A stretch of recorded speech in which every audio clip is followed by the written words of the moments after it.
Bueno, me imagino que todos tienen ustedes muy buena memoria, así que eso recordarán que lo que estudiamos el domingo anterior, donde hicimos mención acerca de Salmo 110, ¿lo recuerdo? Partimos desde una frase de un versículo, el día de su poder, hablando del día de la manifestación del Señor Jesucristo. Y cómo la Biblia habla, por ejemplo, en Corintios 15, acerca de un día en que el Señor Jesús viene a manifestar su reino abiertamente, pero de los hombres establecerlo. Así que esto es para que no pensemos nosotros que esto es una filosofía del cristianismo, ¿no? Es una forma de vivir, como muchos piensan que el cristianismo es como una filosofía que voy a tener, no sé, un sintoísta, un budista, ¿cierto? Un demócrata cristiano, un comunista. No es una forma de vivir, sino que el Señor parte diciendo y estableciendo una gran verdad, que hay que arrepentirnos. Ahora, el problema es de quién, pero ¿por qué? Porque el reino de los cielos se acerca. Entonces, ¿qué connotación tiene eso de que debemos arrepentirnos porque el reino de los cielos se ha acercado? ¿Qué connotación tiene el arrepentirse con que venga un reino? ¿Qué va a ser ese reino? ¿Cierto? Bueno, hay una relación y es precisamente que el reino de los cielos tiene que ver con lo que hemos hecho mal. Y el reino de Dios viene a establecerse precisamente para que, como freno al mal. No parte diciendo, bueno, ustedes hay algunas cosas buenas que han hecho, ¿cierto? No sean tan negativos para pensar, sino que arrepiéntanse, que el reino de los cielos se acerca. O sea, el que convence de esto es el Espíritu de Dios, ¿cierto? Convencerá de pecado. Lo hemos leído muchas veces aquí en la iglesia ese versículo. De justicia y de juicio, de pecado por cuanto no creen en mí, etc. Bueno, cuando Dios dice que derramaba su Espíritu sobre toda carne, en particular, ¿cierto? ¿Por qué sobre toda carne? Porque hasta ahora, hasta los tiempos de Juan el Bautista, el Espíritu de Dios se había manifestado solamente en Israel. Lean ustedes las Escrituras. Ellos estuvieron llenos de profetas, a los cuales el Espíritu de Dios les animaba a hablar, les obligaba a hablar. Lean ustedes Jeremías, que cuando le dijeron que Dios lo había escogido, en vez de alegrarse, se entristeció. Porque ser profeta significaba equivalente a morir joven. Jesús lo dijo, ¿cuál es lo de los profetas? No matarles, no matarles. A los que antes también anunciaron la venida del Señor Jesús. Pero desde Jesús en adelante Dios derrama su Espíritu sobre toda carne. Ese también sobre los gentiles. Y la evidencia de eso lo vemos en que, ¿te acuerdas cómo es cuando estudiamos el caso de Cornelio, que tuvo que Dios mostrarle a Pedro, habiendo visto a Jesús y todo, y haberlo escuchado en su mismo oído lo que Jesús enseñaba, le costaba mucho entender, ¿cierto?, de que Dios también había limpiado a los gentiles, se lo tuvo que mostrar en eso del lienzo que bajó, etcétera, etcétera. Porque Dios también pretendía no solamente tener un reino justo en Israel, sino en el mundo entero. Por eso que ahora, bajo este llamado arrepiéntanse, no es solamente para Israel, sino que comisiona a sus discípulos, antes de ascender, que prediquen este evangelio en todo el mundo. ¿Cierto? Así que también Dios ahora ha integrado a los gentiles. Como dice también los profetas, dice, la tierra se la llena el conocimiento de Dios como las aguas cubren la mar. Eso es maravilloso. Cuando nosotros conocemos a Dios, se acaban los problemas en el mundo. Si nosotros creyéramos que hay un Dios que va a juzgar por lo que hacemos, todas las personas que estuvieran ciertas de eso, se acaba el robo de inmediato. La economía se va arriba. Deja de acabarse de a poco en la pobreza. El problema del ser humano es que no cree que hay un Dios que va a responder. Entonces, por eso el reino de los cielos tiene una condenación, o sea, trae un juicio y condenación a los que hemos pecado. Libres de la condenación están aquellos que se arrepientan y lo reconocen. Amén. Dos ladrones en la cruz nos lo explicaron claramente. Uno le decía, si eres el Cristo, baja. Y otro le dijo, justamente padecemos por lo que hacemos, dice. Este es ningún mal hizo. Y demás de pasar, acuérdate de mí cuando vengas en tu reino. Cuando vengas en tu reino. ¿Qué habrá entendido este ladrón? De que el mensaje de Jesús no era solamente una enseñanza hermosa, en la cual trae una filosofía de pensamiento, o de una forma de conducta, sino que cuando vengan eso, en tu reino. Es decir, el reino de los cielos no es, como lo enseña el catolicismo, una era dorada en la cual la humanidad va a cambiar de switch y va a empezar a ser justa, a gustarle las cosas más espirituales, ¿cierto? A preocuparse por los demás, por la ecología. No. No es eso. El Señor viene a hacer un juicio. A dar a cada uno según su obra. Es decir, el tiempo se acabó. En el sentido de que antes hubieron muchos profetas, ¿cierto? Pero ahora Dios, a diferencia de antes que mandó a los siervos, ahora manda al propio Hijo. ¿Habrá un mensajero mayor que este? Quizás algunos dirán que sí, pero al menos la Escritura dice, mas ahora nos ha hablado por el Hijo, al cual constituyó heredero de todo, es decir, manda al rey, the king, como dicen los ingleses, a veces con una forma muy reverente, ¿cierto? Con mayor razón aún diríamos ir a la frente del Señor Jesucristo, ¿cierto? Hijo de Dios. Entonces una confrontación. No se ha sometido el mundo a Cristo. El mundo está airado contra Cristo. De hecho, el Salmo 2 parte diciendo, ¿por qué se amotinan? La palabra amotina es rebelión contra el que demanda. ¿Por qué se amotinan las gentes y los pueblos piensan vanidad? Estarán los reyes príncipes, consultarán unidos contra Jehová y contra su Hijo, diciendo, rompamos su ley, coyunda o yugo es su ley, y echemos de nosotros su cuerda. El Señor se reirá de ella. Jesús me acuerda que dijo, mi yugo es fácil, lo hemos leído, y ligera es mi carga. Su carga es tan ligera que consiste en 2 mandamientos. Y eso quiere que sea universal en su reino, que traerá. Quememos a Dios, ¿cierto? Con todo nuestro corazón y a nuestro prójimo como nosotros mismos. Y si usted quiere una medida de cómo debemos amar, Él lo dijo, que os améis unos a otros como yo os he amado. Entonces dirán, no, qué terriblemente grande este mandamiento. No, significa que uno no debe preferirse, uno debe preferir al prójimo en vez de uno. Confiando en que Dios usted no lo va a abandonar. Ni lo va a dejar ahí olvidado. Porque tiene usted su confianza en el Señor. Jesús miró, no por sí, miró por nosotros primero y se nos adopta la condición de hijo de carpintero y luego a la muerte de un criminal. Fue considerado un criminal colgado, como dicen los judíos, les gusta decir eso. De hecho fue contado por los inicuos, eso ellos nunca lo consideraron que podría ser cumplimiento de profecía, como dice Isaías 23. Fue contado por los inicuos, con los que estaban ahí, eran ladrones, habían robado. Entonces, es una confrontación la venida de Jesucristo. Y eso lo vamos a anotar en la pizarra para que quede como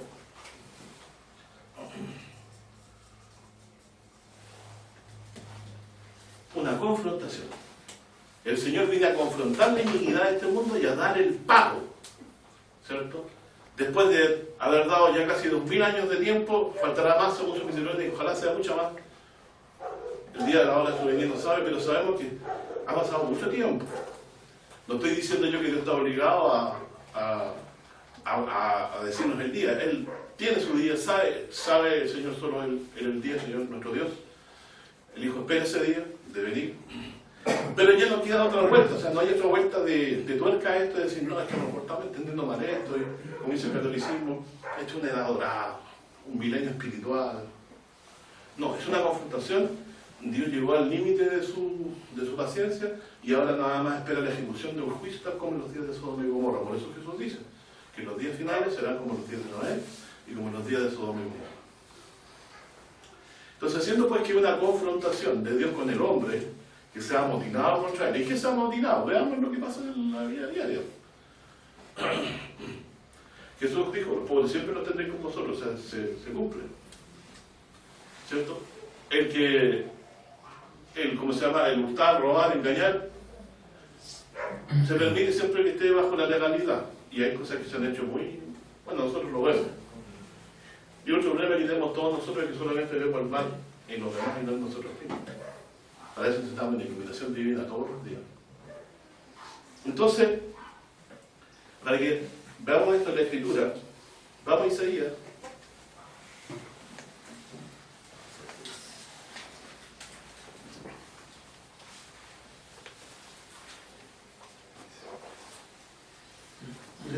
Isaías, en el capítulo 16.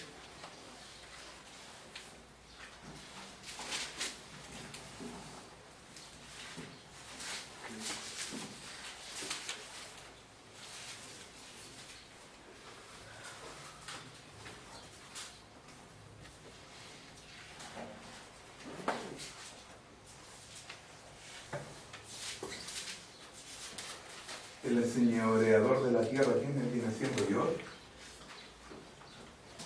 Lo vamos a leer.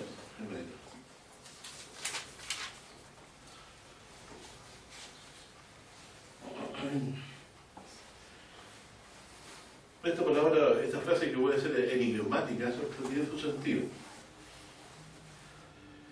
Bueno, te lo explico al tiro mejor. Hay un rey de, no recuerdo, puede ser Darío, cuando los israelitas fueron a la transmigración, volvieron, estaban reconstruyendo el templo, tuvieron problemas porque los pueblos de los lados se oponían. Era un buen tipo. Incluso hicieron una súplica de que se tuvieran, haciéndole arreglar el corazón del rey, diciéndole que estaban edificando los muros y se iban a arreglar de nuevo como antes lo habían hecho los israelitas. Pero el rey buscó la ley de Ciro, anterior rey de él, y dijo no, que se siga construyendo porque este fue la orden de Ciro, rey anterior. Y dice que se edifique, y también entre ellos dice que manda también que se haga sacrificio en favor suyo en ese templo. Ahí te respondo. Es decir, había reyes que, a pesar de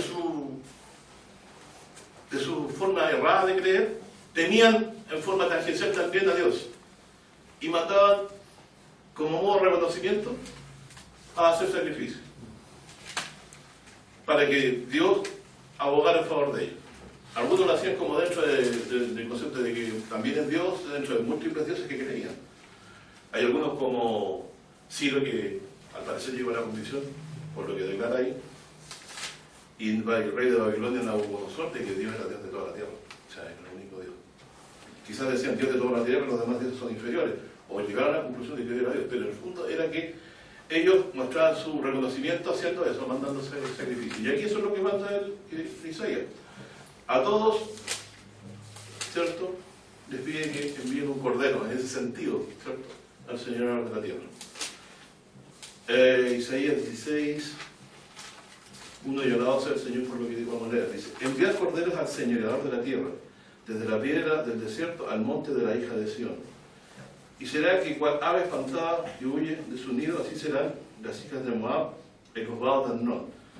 Reúne consejo a juicio, pon tu sombra en medio del día. Como la noche, esconde a los desterrados, no entregues a los que andan errantes. Moren contigo mis desterrados, oh Moab, sean ese escondedero en la presencia del destruidor, porque el atormentador fenecerá y el destruidor tendrá fin, el hollador será consumido sobre la tierra.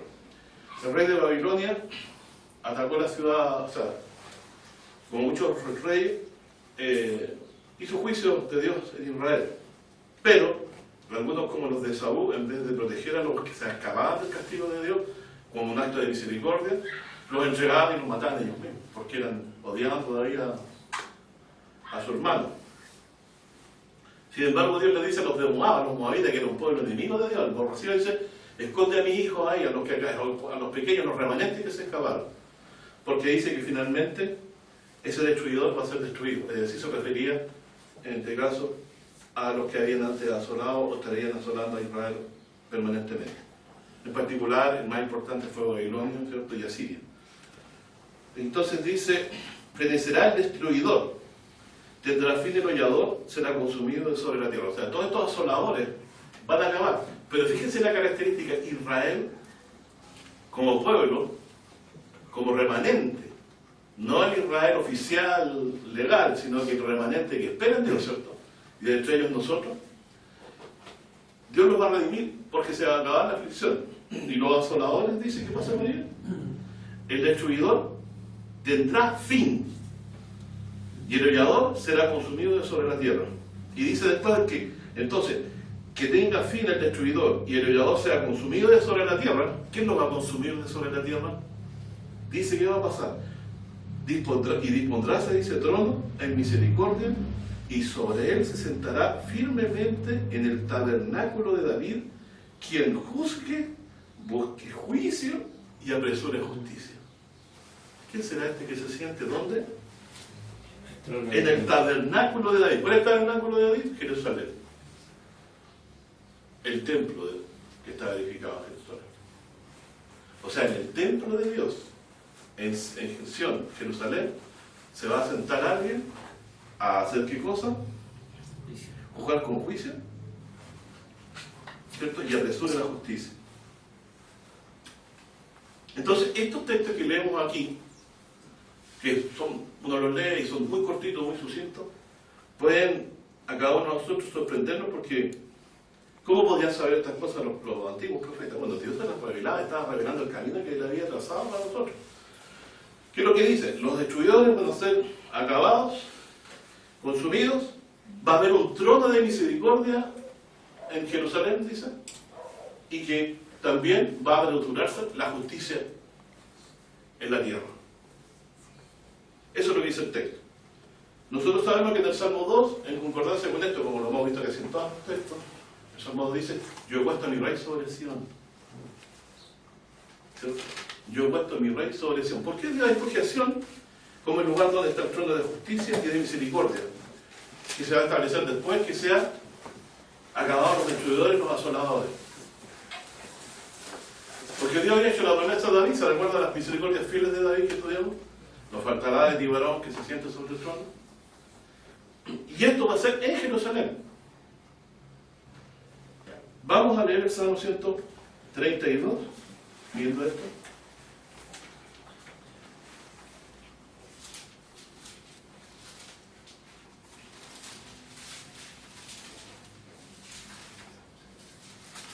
Usted puede leer aquí algo sorprendente.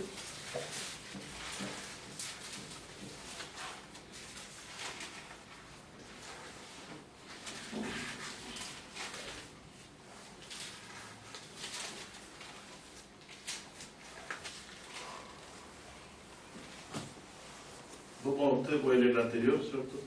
Los versículos anteriores. Vamos a leer desde el 10. Dice 132, versículo 10. Dice, por amor de David, tu siervo, no vuelvas tu rostro, no vuelvas de tu ungido el rostro. ¿Qué quiere decir?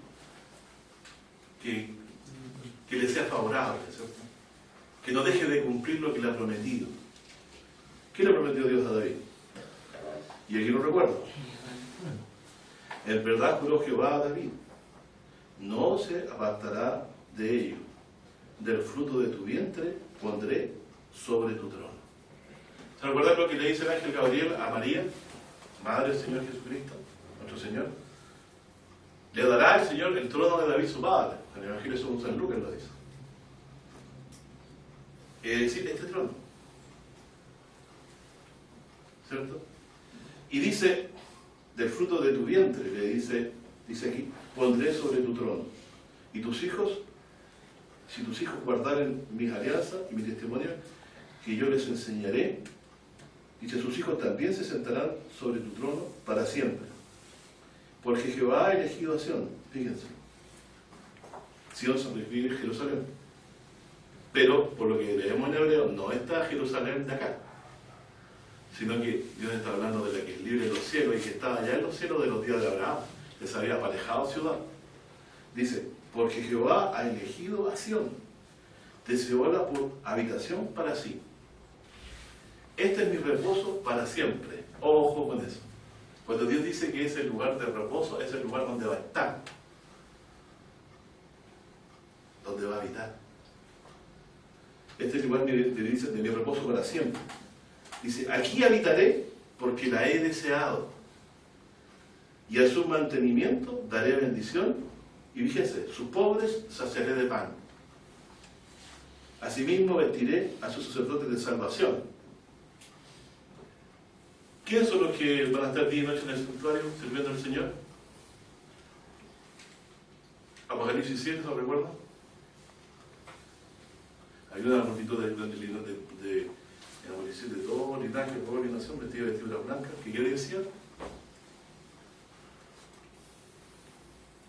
Estos son los que han salido de la grande tribulación. ¿Ya? ¿Y eran de dónde? Eran de todas las naciones, ¿cierto? Tribu y lengua. ¿Y dónde servían a Dios? Día y noche en su templo, como sacerdotes de Dios. Y aquí dice, a sus sacerdotes vestiré de salvación. ¿Qué quiere decir? Estaremos limpios de ahí porque el Señor nos habrá perdonado de todos los pecados. Tal como a Josué lo limpió el Señor, y le dijo, ven aquí, ¿cierto? Es quitada tu culpa. Dice, y sus santos darán voces de alegría. ¿Ustedes creen que esto no se va a cumplir? Sí se cumplirá. El gozo inefable que sentiremos ese día de estar en esta condición, recibidos de Dios en su templo como sacerdote, limpio en la sangre de Jesús. Y miren lo que dice, allí haré reverdecer el cuerno de David. ¿Cómo dice su otra versión? Dice reverdecer. Retoñar el poder de la... Retoñar, ¿sabes lo que es retoñar? O sea, es una ramita nuevita, hermosa, el color incluso que tiene. Allí haré reverdecer el... ¿qué cosa? Cuerno. El cuerno de David. ¿Dónde entonces va a reverdecer el cuerno de David? ¿El poder de David? Sí. En Sion. Entonces cuando la Biblia nos habla de que de David, de Jesús, lo compara con un cuerno. Y cuerno significa poder.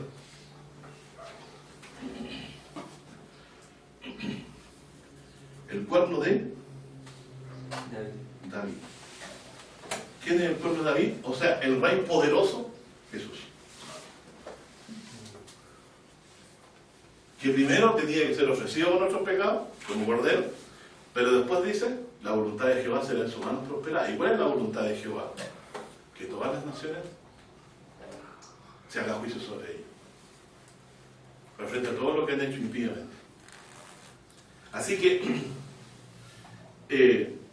tenemos motivo suficiente para creer, como lo venimos diciendo aquí, que Dios tiene una confrontación con el mundo. Viene a hacer un juicio.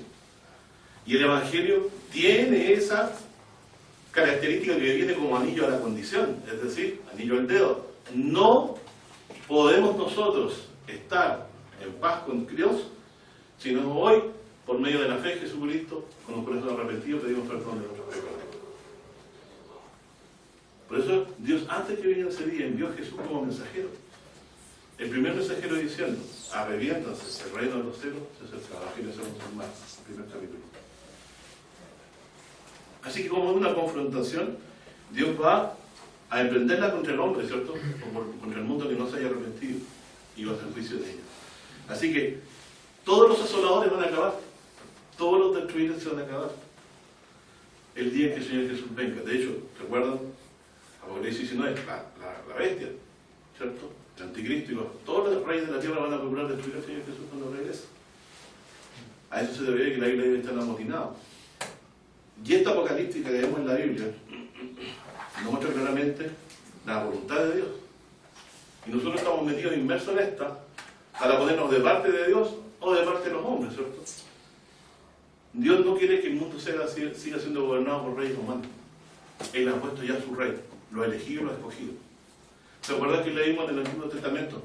Que Israel Dios le dijo, tú, ¿cierto? Cuando te escogieres entrar a la tierra y te escogieres rey, no podrás poner rey sino el que Jehová escogiera. ¿Qué pasa si hubiera sido que ellos pudieran elegirlo? Jamás habría venido Cristo.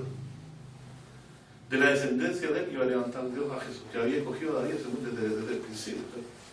Así que desde ahí levantó de David. ¿Y cómo escogió Dios a David? Cuando dio el profeta Natán. Dentro de la majada. ¿Qué bueno escogió él? De hecho, Natán lo ungió, pero Dios le dijo, úngelo. ¿Pero cómo mostró Dios antes que él era ungido? ¿Se acuerdan del gigante? Estaban todos atemorizados. Dice, ¿por qué ofende este filisteo? Dice, a los escuadrones del Señor. Dice. Y se fue con la ondita nomás, porque la armadura no le no le acomodaba. Yo vengo a ti en el nombre del Señor de los ejércitos. Nunca antes se había visto una frase similar. Yo vengo a ti, Dios le entregó la victoria. Eso es una prefiguración, ¿cierto? Viene el atisbo de lo que es el Señor. El Señor Jesucristo vino al mundo y enfrentó al enemigo más grande, que es la muerte. Tal como David, ¿cierto? Que puso su vida en su palma, como se decía en términos antiguos, ¿sabes? La expuso. El Señor puso su vida por nosotros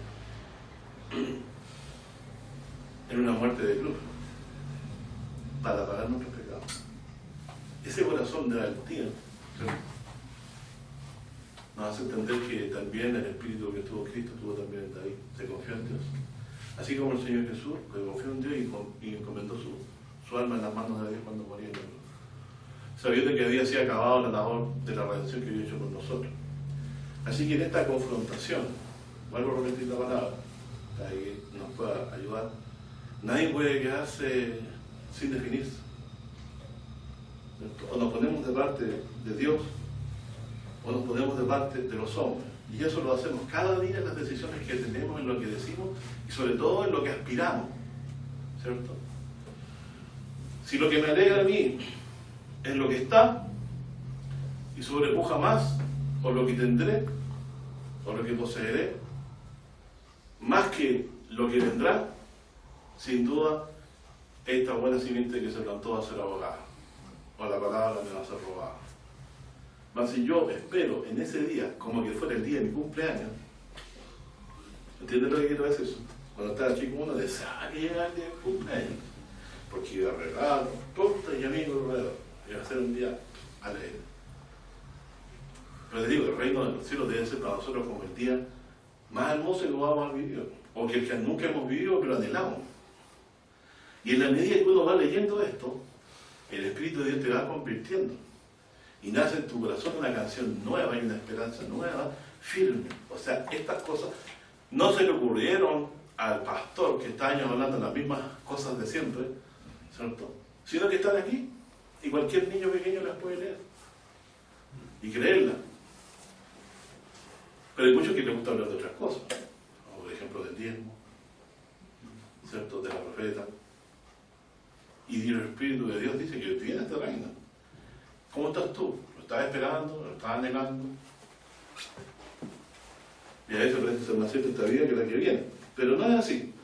Dios que creó el cielo y la tierra va a hacer que estas cosas se cumplan en su debido tiempo. Entonces, si sacamos, estrujamos este versículo hasta donde se debe hacer Dios de legislación, este es el lugar de su reposo, y ahí haré reverdecer, ¿cierto?, el cuerno de David. Dice, es decir que, si Hebreo 11 nos decía que Abraham se consideró advenedizo en la tierra de Canaán, porque esperaba una ciudad cuyo arquitecto y fundador era Dios, si Dios dice que este es su reposo, se refiere a la ciudad esta que está hablando aquí. Abraham esperaba ese día, pero para que se establezca esta ciudad, Dios tiene que deshacer al reino de este mundo. Dice, allí haré reverdecer el cuerno de David, he prevenido, dice, lámpara a mi ungido. Él dice, está hablando con descendiente de David, es aquella lámpara que Dios hará reverdecer en Sión. Yo he puesto a mi rey en Sión. ¿Y qué leímos en los domingos anteriores? Los dos pasajes, el de Miqueas y el de Isaías, que decían que todas las naciones iban a correr al monte de Sión y de ahí saldrá la ley. Y entendiéndose de que ellos comprenden esta ley, dice, todas sus armas de guerra las transforman en armas en herramientas de trabajo. Y no se enseñarán más para la guerra, o sea, les cambia Dios el corazón a ellos. En vez de un corazón que pleitea, será un corazón nuevo. En este reino que Dios nos trae. Dice, y el verso 18, a sus enemigos vestiré de confusión. ¿Qué leíamos en Isaías? O sea, en San Juan 5 y en Apocalipsis capítulo 20. Leíamos el domingo pasado que San Juan 5 dice que unos serán resucitados para la vida eterna, ¿cierto? Y otros serán resucitados para la condenación. Y en Apocalipsis dice para vergüenza y confusión perpetua. Y aquí dice, y a sus enemigos, ¿a los enemigos de quién? Del ungido que Dios ha puesto sobre Sión, ¿cierto? vestiré de confusión, mas sobre él florecerá su corona. ¿Qué dice Isaías? Que viene con corona y muchas diademas, este que viene en caballo blanco, a hacer guerra contra la bestia y el falso profeta, y su nombre es Rey de Reyes y Señor de Señores. O sea, Dios se ha escogido un rey, el que va a gobernar el mundo postrero. El mundo lo ha desechado. Vino primero él hablando, y le dijeron, este es el heredero, matémosle. Y Jesús les anunció la muerte. Y lo mataron, dice la Biblia, por envidia. En los evangelios se cita eso. Porque ninguno de ellos, con toda su fanfarronería y con su legalismo, podía sanar a un enfermo. Mas como este era el escogido de Dios y la virtud de Dios estaba en él, sanaba enfermos y nadie más. Y él por ello va a decir, cuando viniera el Cristo, dice, hará más milagros que esto, citar la Escritura. Bueno, todo esto que estamos leyendo aquí se empieza a dibujar muy firme en nuestro corazón, ¿cierto? Como un día en que Dios viene a confrontar a la humanidad. Vamos a leer a Judas, capítulo 3, cortito. Tiene un puro capítulo. Y si alguien me ayuda a leer, leámoslo.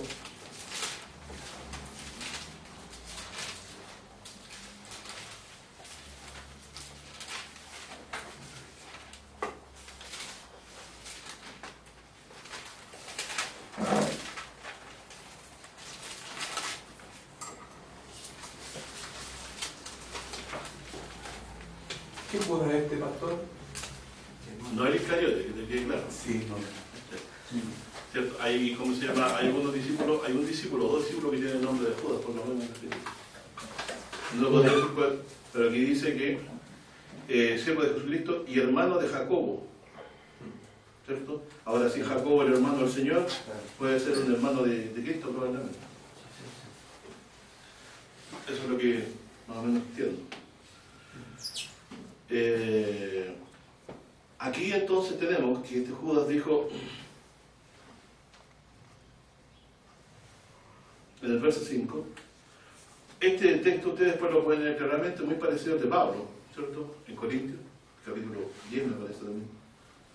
Dice, os quiero pues saber que ya que alguna vez, y Pedro también, este sermón está relativamente repetido o parecido, muy parecido en la instrucción de Pablo y una de Pedro, no se lo pueden ver después.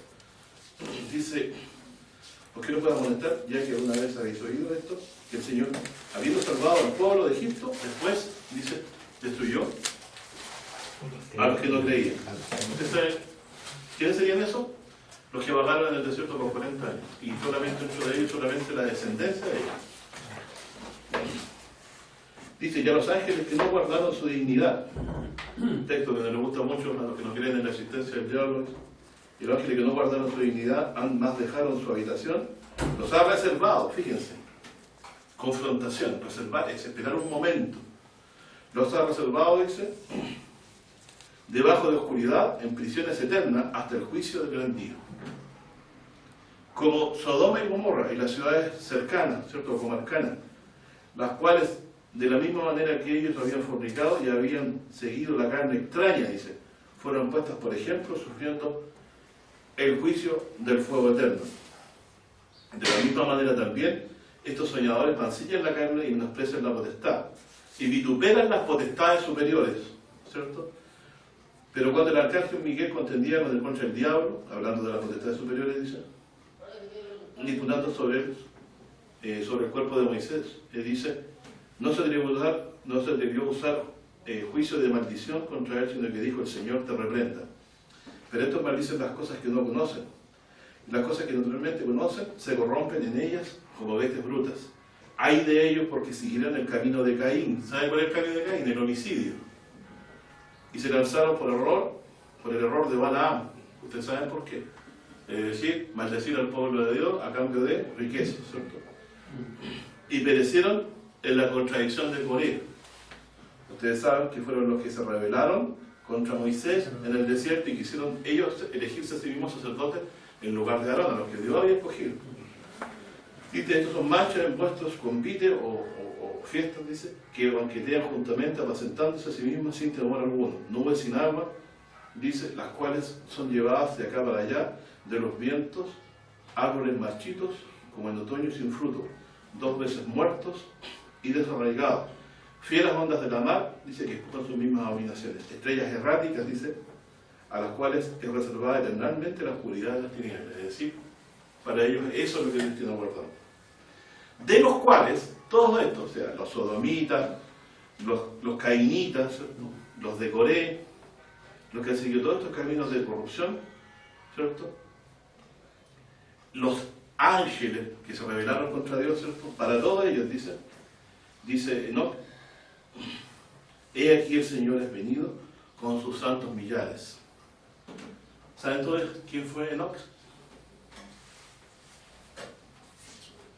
El séptimo, dice, descendiente después de Adán. ¿Desde cuándo entonces está enseñada esta confrontación? ¿Desde cuándo piensa así? Debiera pensar el creyente. Desde los días de Adán, ¿cierto? Porque esto no lo puede haber entendido él, sino a través de sus padres y a través de lo que Dios le habló. Si desde los días de Adán esto es anunciado por el Señor. Y aquí, ojo, no es el libro de Enoc que aparece intertestamentariamente por ahí, el libro de Enoc, y lo leen, es una mentira. Yo lo he leído, ¿cierto? Y es largo. Tiene una edición del infierno, etc. Y dentro de este libro está esta palabra, esta frase. Pero este libro aparece entre los dos, este libro de Enoc aparece entre los 2 testamentos. Y empieza a llenarles vacío al Génesis diciendo que habían en la tierra gigantes enormes de miles de metros de altura y cosas. Bueno, eso ustedes lo pueden ver. Pero este texto lo cita nadie. Entonces muchos astutamente dicen, ves, este libro es válido porque está citando una frase de Enoc. Pero esto fue hablado un poquito después de Adán, ¿no? Por lo tanto, ¿cómo justo en ese momento aparece el libro de Enoc entre los 2 testamentos? Es una persona que escribió diciendo que era la revelación de Enoc. Es decir, fue una persona que dice que alguien le habló a su cabeza y lo que le habló fue hablado por Enoc o revelado de Enoc. No puede ser eso. Porque sería necesariamente un espíritu de error. Es cosa de fijarse en lo que relata, es contradictorio a lo que dicen las profecías del Antiguo Testamento. Por lo tanto, esta frase, que está rescatada aquí por Judas, que no aparece en nuestro Antiguo Testamento, increíble, ¿cierto? Se preservaba por tradición oral entre ellos. Si es que alguna vez quedó registrado en algunos libros del Señor que no llegaron hasta nosotros, pero quedó en la tradición oral. Y es antigua. Y lo que produce, como se llama, este crecimiento de espíritu, de que de esos días nosotros podemos decir que Dios anunció el reino de Dios. ¿Se recuerdan que Noé se le llama pregonero de justicia? O sea, él también habló de las mismas cosas. Habló de que el Señor es venido a hacer juicio contra todos los que han hecho semejantes cosas, de rebelarse contra Dios. Así que, lo que aquí nos está diciendo, que esta confrontación es algo que viene desde el principio de la creación, que Dios la ha anunciado y que viene. Luego dice,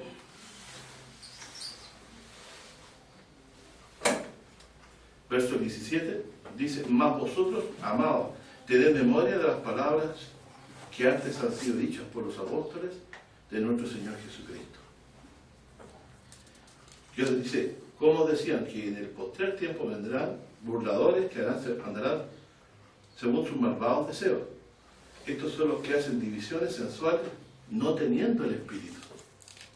Es decir, se guían por lo que sienten, que es justo, que no es justo, sino no por lo que Dios ha hablado, ha revelado por su Espíritu, ¿cierto?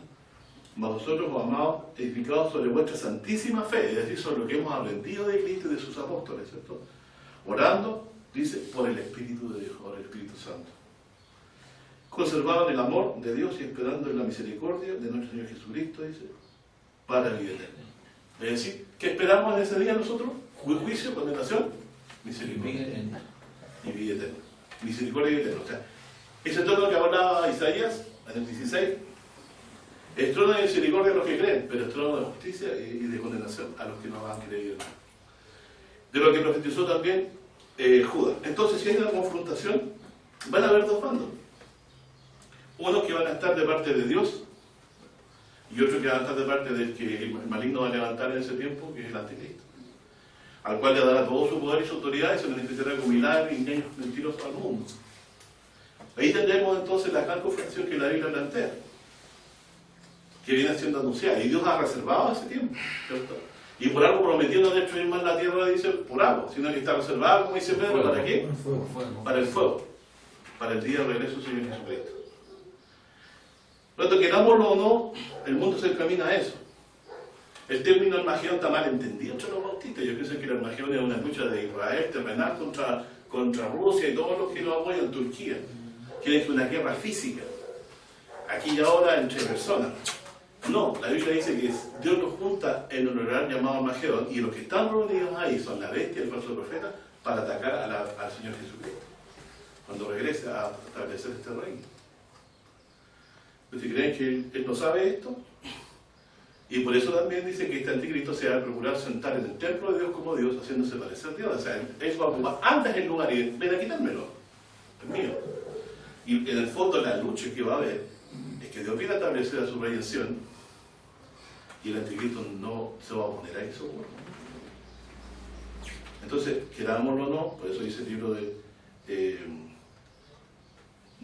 Tesalonicenses que vendrá con señales y milagros mentirosos, toda la gente va a estar creyendo en Él y oponiéndose a la manifestación del Señor Jesucristo. Y en esta condición entonces nos va a quedar dos lugares que escoger, ¿cierto? Pero escoger al que va a perder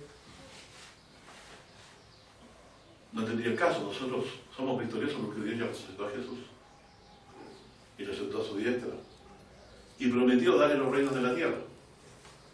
Pide y te daré, ¿de acuerdo?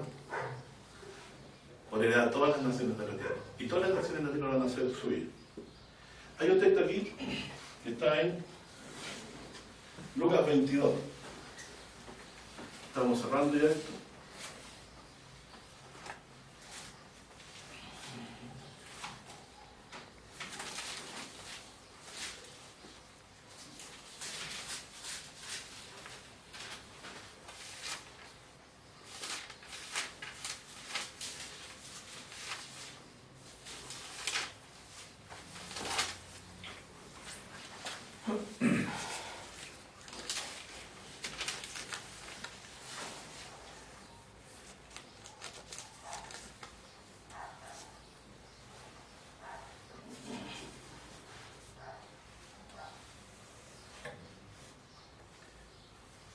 En el 25 de Lucas 22, versículo 25 dice, ahora es ahí, entonces les dijo, los reyes de la tierra, de las gentes o de las naciones, se enseñorean de ellos. ¿Sabes lo que es enseñorearse, cierto? Es poner un gobierno duro sobre ellos, ¿cierto? Estableciendo diferencias y todas esas cosas que a ellos les encantan, ¿cierto? Los reyes de la gente se enseñorean de ellas, y los que sobre ellas tienen potestad son llamados bienhechores, mas vosotros no así. Antes el que es mayor entre vosotros sea como el más mozo, el más joven, se dice. Y el que es príncipe como el que sirve. Miren por qué le está diciendo esto. Yo me rajaba en la calle así, ¿por qué le está diciendo esto a los discípulos? Porque en realidad uno se lo estaría diciendo como a alguien que fuera a gobernar a futuro. Es como que le está dando un sermón anticipado de cómo deben comportarse cuando vayan a gobernar. Miren lo que dice aquí. Porque ¿cuál es el mayor? ¿El que se sienta a la mesa o el que sirve? Dice, no es dice, el que se sienta a la mesa, y yo soy entre vosotros como el que sirve. O sea, Jesús es el rey del reino venidero. Y el rey, y el principio de su reinado es que el que reina no es para enseñorearse con mano dura, carnal, personal, sino que como alguien que sirve los demás. Y dice, empero vosotros sois los que habéis permanecido conmigo en mis tentaciones, en mis pruebas, ¿cierto? Yo pues, o sea, a pesar de que soy como que sirve, también soy rey. Yo pues, dice, con el entendimiento de que cómo se debe gobernar correctamente como el que sirve, dice, yo pues os ordeno un reino, como mi Padre me lo ordenó a mí. Fíjense entonces, Jesús decía que su reino no era de este mundo, pero sí que era un reino, que Dios se lo había dado a él, pero no era el momento. Jesús, al decir mi reino no es de este mundo, está diciendo mi reino no es en este tiempo. Porque aquí está diciendo que tiene un reino que Dios le ordenó a él. Dice, para que comáis y bebáis en mi mesa, en mi reino, y os sentéis sobre tronos, juzgando a las 12 tribus de Israel. Después de todo lo sabe. Entonces, ¿quiénes son los jueces del reino venidero? Los apóstoles. Y Jesús es rey. Rey de reyes, Señor de señores. Y este reino en el tiempo de Poncio Pilato no era el momento. Tenía que pasar varios reinos más desde Roma hasta que venga aquel donde se produce la confrontación. No voy a hablar todavía de ese día, pero voy a dejar esta partecita para la otra reunión. Este pueblo que reverdece algún día alcanza poder, así como el pueblo pequeño del anticristo alcanza poder, el día del Cristo también, y se van a confrontar. Y eso es lo que estamos viendo aquí en la profecía. Entonces, hay un reino. Jesús tiene un reino que establecer, y no un reino de amor solamente, como ellos dicen, que es un sentimiento de amor que no tiene todo, sino un día de que se establece un reino, donde incluso dice quiénes van a ser los jueces y gobernantes, los apóstoles de Cristo. Los nombres de los fundamentos de la ciudad de Jerusalén nueva, que menciona Apocalipsis, ¿cuáles son los nombres? ¿Qué está escrito en los fundamentos? ¿Cierto? Véanlo en su escritura. Bueno, aquí también, cerrando ya, esto tiene una explicación. Éxodo 17, y ahora vamos a entender quizá un poquito más, a mí no me pasa a mí, algunas cosas repetidas muchas de Cristo. En Éxodo 17,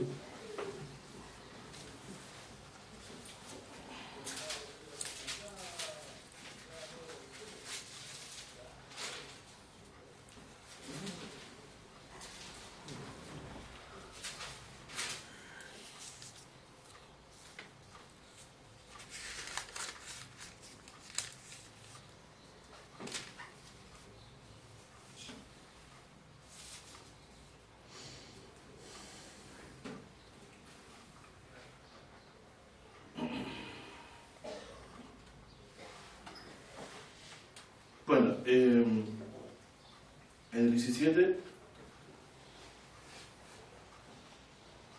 en el versículo 2, habla de que Israel fue probado por la sed, ¿cierto?, de Dios en el desierto. Usted puede leer el versículo, verso 2, dice, y acercó al pueblo con Moisés, y dijeron, danos agua que bebamos. Y Moisés dijo, ¿para qué? Y Moisés les dijo, ¿por qué acercáis conmigo? ¿Por qué tentáis a Jehová? Así que el pueblo estuvo allí sed de agua, y murmuró contra Moisés, y dijo, ¿por qué nos hiciste subir de Egipto para matarnos de sed a nosotros y a nuestros hijos y a nuestros ganados?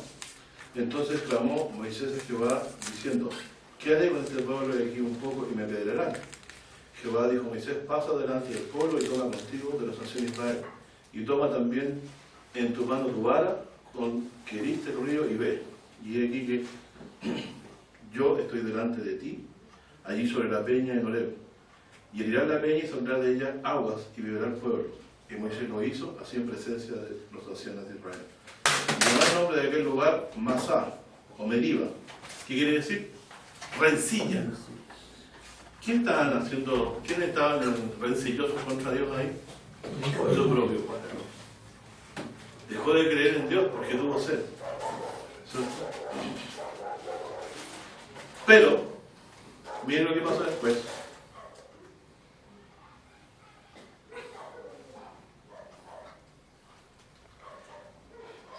Dice, y tentaron a Jehová diciendo, ¿está pues Jehová entre nosotros o no? Entonces ellos pensaban que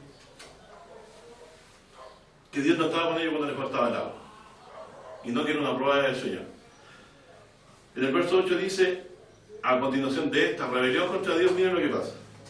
Y vino Amalek y peleó con Israel en Refidim. Y dijo Moisés a Josué, escogeos varones y sal y pelea contra Amalek. mañana, dice, y yo estaré sobre la cumbre del collado y la vara de Dios en mi mano. E hizo Josué como le dijo Moisés, peleando con Amalek, y Moisés y Aarón y Hur subieron a la cumbre del collado. Y sucedía que cuando alzaba Moisés la mano, Israel prevalecía, mas cuando él bajaba su mano, prevalecía Amalek. Dice, y las manos de Moisés estaban pesadas, por lo que tomaron una piedra y pusieron debajo de él, y se sentó sobre ella, y Aarón y Hur sentaron sus manos. Esto me acuerdo muy bien, como los niños lo veía yo en esa foto, ese dibujo donde Moisés le estaban afirmando las manos, ¿cierto? Ustedes también deben haber visto mucho, me imagino, de esto, me imagino. El uno de una parte y el otro de otra, y así hubo en sus manos firmeza hasta que se puso el sol. Y Josué deshizo, dice, y Josué deshizo, se entiende que Dios, a Amalek y a su pueblo, filo de espada. Y Jehová dijo a Moisés, escribe esto para memoria en un libro, y di a Josué. Esto se puede tomar como muy buen argumento para decirles a aquellos que pensaban que Moisés escribía su cuenta, no, él escribió lo que Dios le decía. Dice, escribe esto para memoria en un libro, y di a Josué, que del todo tengo que raer la memoria de Amalek de debajo de los cielos. Si ustedes leen la ley de Moisés posteriormente, sí lo dice. Pero a lo que quería llegar yo, a lo que dice después de aquí. Y Moisés edificó un altar, y llamó su nombre Jehová Nisi, que significa, ustedes se lo saben, Jehová es mi bandera. ¿Por qué había llamado así el lugar? Jehová es mi estandarte, ¿cierto? Pero lo que viene a continuación, quizás es difícil de darse cuenta fácilmente, pero dice, y dijo, por cuanto la mano sobre el trono de Jehová, Jehová tendrá guerra contra Amalek de generación y generación. En la versión de suya, ¿cómo dice? ¿Tiene tú la versión 60 tuya ahí? Por cuanto la mano de Amalek se levantó contra el trono de Jehová. Es decir que, tal como le decía Enoc, hay un reino de Dios que es venido. Y que en los días de Moisés, el reino de Dios estaba en el pueblo de Israel. Era el pueblo de Israel el trono de Dios. ¿No ve que la Jerusalén era la que llegaron a habitar, Dios la deseó y ahí dice que va a ser reverdecer? O sea, toda esta historia es un preparativo para escoger el lugar, la ciudad, el sector donde Dios quiere hacer habitar allí su nombre. E Israel, el creyente se entiende, el que espera del Mesías, Jesús, es el que va a heredar la vida eterna y va a estar en este día en que este trono sea ocupado por Jesucristo. Entonces vemos aquí de que cuando Israel peleó, no fue una pelea más de todas las guerras que ha habido, sino fue para la preservación del trono de Dios, de la descendencia del Señor, porque de esta descendencia Dios después sacó al Mesías Cristo. Entonces, ¿quién es nuestra bandera? Jehová.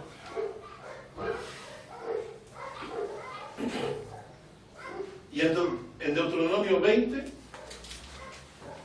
estamos a 2 versículos de terminar.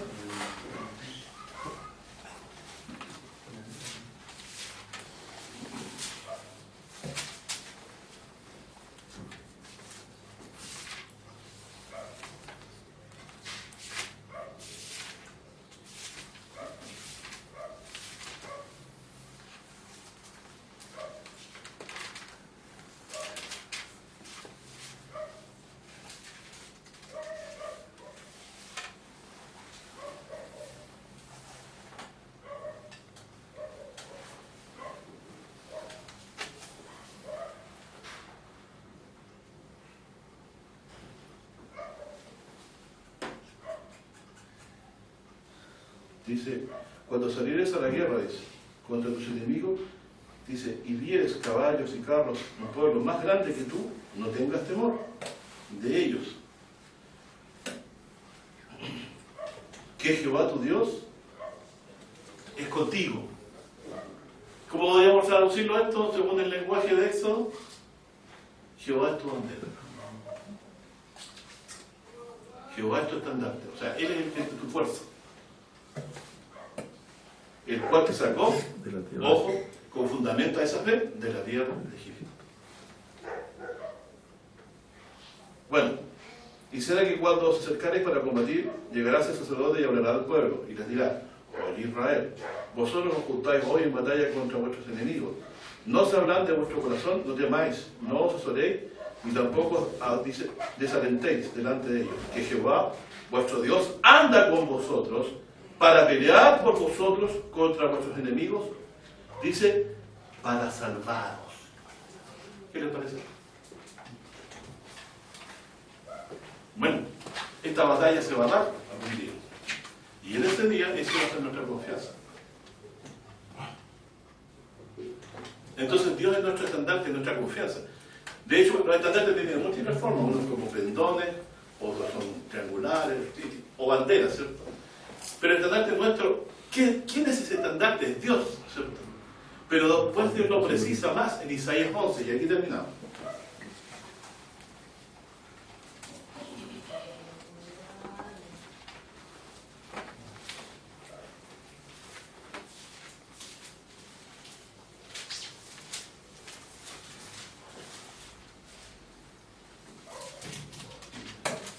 Este ya se lo sabían ustedes. 11. 1. Saldrá una vara del tronco de Isaí, un vástago retoñará de sus raíces. Reposará sobre el espíritu de Jehová, espíritu de sabiduría, de inteligencia, espíritu de consejo, de fortaleza, espíritu de conocimiento y del temor de Jehová. Y hará entender diligentemente del temor de Jehová, no juzgará según la vista de sus ojos, ni arguirá por lo que oyere en sus oídos, sino que juzgará con justicia a los pobres, y arguirá con equidad por los mansos de la tierra, y herirá la tierra con la vara de su boca. En el Apocalipsis dice espada. También. Y con el espíritu de sus labios, que es su espada, dice, matará al impío. O sea, con su orden. Y será la justicia cinto de sus lomos, y la fidelidad ceñidor de sus riñones. Morará el lobo con el cordero, y el tigre con el cabrito se acostará, y el becerro y el león, y la bestia doméstica andarán juntos. Cuando eso ocurra, el reino de Dios va a estar establecido. Y un niño los pastoreará, etcétera, etcétera, etcétera. Y nosotros un poco, hablando de la serpiente y todo eso, que son señales de maldición, ¿cierto? Dice, que hasta el niño va a jugar con la serpiente. Y en el verso 9 dice, no va a haber problema, van a estar todas pacíficas. Dice, el verso 9, no harán mal ni que dañarán en todo mi santo monte, porque la tierra, ¿de quién? Dice, la tierra se la llena de quién? Del conocimiento de Jehová. Como las aguas cubren la agua. ¿Por qué no harán más daño? ¿Quién? El león, el oso, la serpiente. Porque la tierra será llena del conocimiento de Jehová. O sea que también Dios le va a dar el entendimiento a los animales.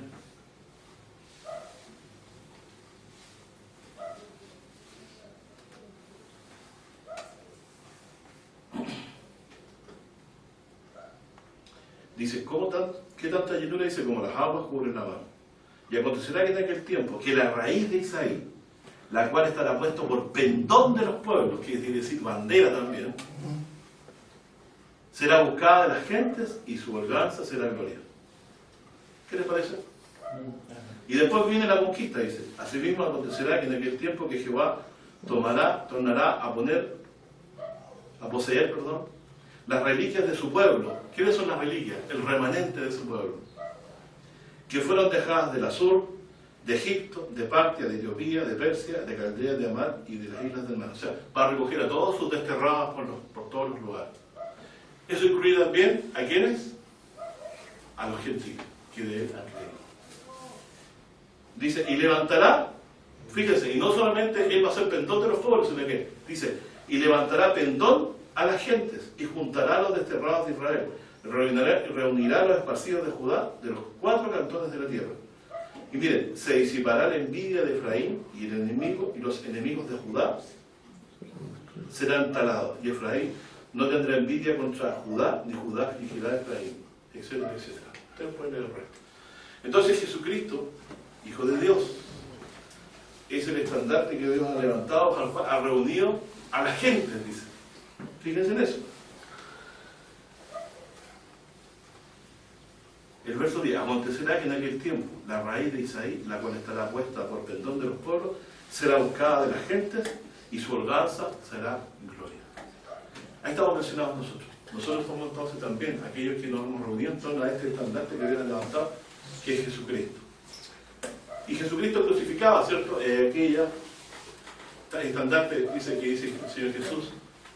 Moisés levantó la serpiente que nos salvó del veneno que nos hacía morir, y la puso sobre un palo alto para que lo vieran todos. Bueno, el objetivo entonces de este estandarte es reunir los espíritus, el sentir de los que van a ir a la batalla, para que estén concentrados en una sola esperanza. Y nuestra esperanza es la cruz de Cristo, ¿cierto? Que fue levantado, en la cual fue levantado el Hijo de Dios. Él es nuestra bandera, Él es nuestra victoria, y lo que nos va a dar la victoria y nos la ha dado sobre la muerte misma.